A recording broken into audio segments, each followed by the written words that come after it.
So glad you're here. It's been a hot minute, I think, literally, since I've been here for a 750. So I am so grateful to be back with you all. If you are new here, there is a reason why we meet at 750, and that is because in Luke, the 7th chapter, the 50th verse, Jesus said to the woman, "Your faith has saved you. Go in peace." And so that is my prayer for you, that tonight you would go and you would go in peace, that you would stop by, visit, put up your feet, just take a break and just hear and listen, and be soothed maybe, or comforted, or strengthened, or whatever it is that you are asking God for right now. So I'm glad you're here. The reading tonight is based on a post I did, I'm not sure, maybe about a week ago. And it was, the pic that was posted was, "Behind the hope, there's hurt." Behind the hope, there's hurt. And it's true, amen? Like, why else would you need to hope? If everything was exactly the way that you would have it, there would be no reason to hope. We don't hope for those things that we have. We hope for how things can be, or how things we want them to be, or for a dream to be made realized, or for God to, part a sea right in front of us, or move a mountain, or for God's sakes, at least give us the strength to climb it, right? Like, that's what hope is.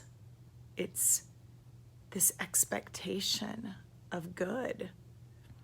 And so I did just like a wee bit of looking about the word hope before I hopped on here tonight. And so if you follow me or you read my posts, you'll know that I'm like a big, huge word girl. So I'm just constantly like, oh, what does that mean? What does that mean? What does that mean? I'm like a forever student, and so teacher and student.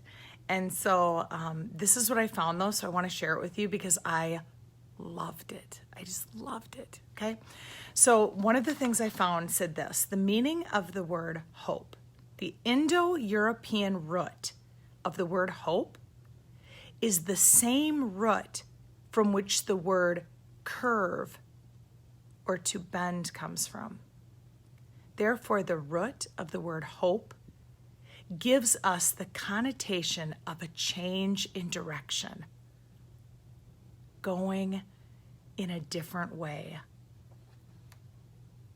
How fabulous is that?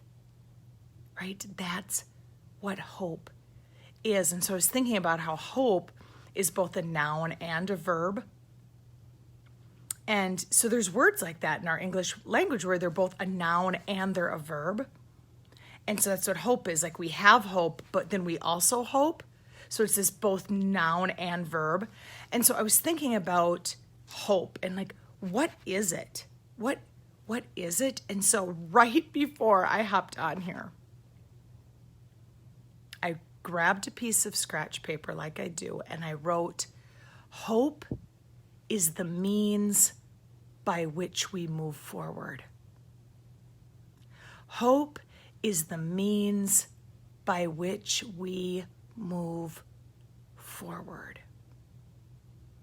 And so I think right after this live video, I think I will pop a graphic down in the comments, or I may just do another post, with just that graphic, okay? With just that graphic.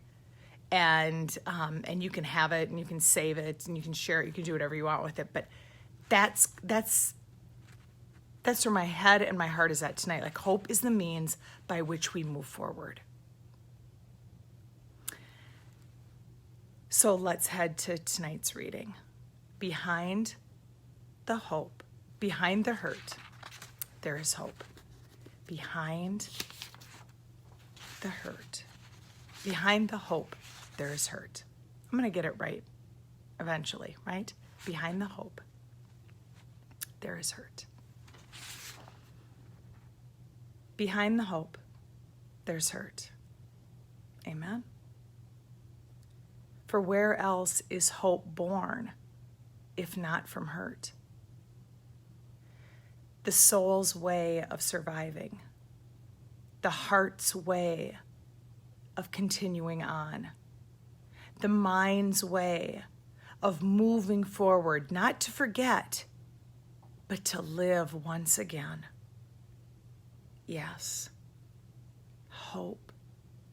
It emerges from the hurt, a God-given gift, a sure and steady anchor to cling to in the midst of the storm, comprised of his unchanging truth and his unfailing promises. Never to disappoint, for it always looks ahead, believing that God is righteous and just and near and knows, even when we can't comprehend. Amen. Behind the hope, there's hurt. But hope is a healing balm. Hope on, beloved. Hope on. May it be yours tonight. Amen. And sweet dreams. Mwah.